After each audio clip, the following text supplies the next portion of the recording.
صحابہ کلمات اور وظیفوں کے بڑے قدردان تھے.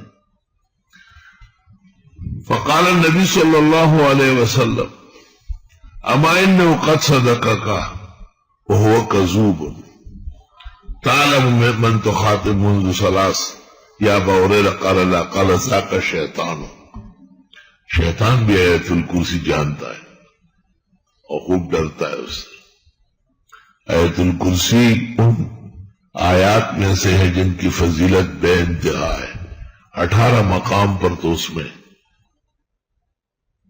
اللہ کا نام ہے ظاہراً مضمراً 18 جگہ ہے.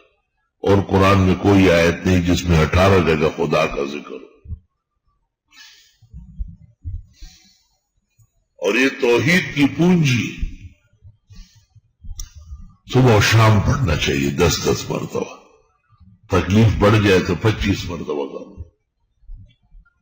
اگر آپ یہ چاہیں کہ دنیا کا کوئی آدمی آپ کو نہ چھیڑے اور جو چھیڑے وہ سر کے بل گرے اور مرے تو 101 مرتبہ روزانہ پڑھا.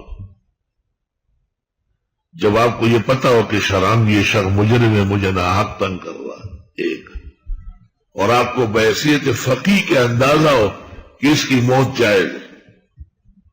اگر آپ نے جذبات غضب اور دشمنی سے کام لیا تو اللہ آپ کو دونوں جہانوں میں تباہ کر دے گا. جھوٹے ہوں گے. اور جب آپ کو یقین ہو فقہن علمن عملن کہ یہ میرے دین میرا علم میرا مقام مٹی کر رہا ہے تو آپ اپنا معمول پختہ کریں.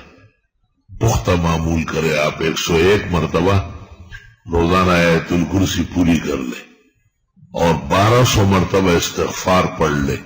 استغفر اللہ بھی کافی ہے، استغفر اللہ العظیم بھی کافی ہے، استغفر اللہ ربی بھی کافی ہے. 1200 مرتبہ. اور جب آپ کہیں کہ 24 گھنٹے میں دعا قبول ہو جائے تو 12,000 مرتبہ پڑھیں.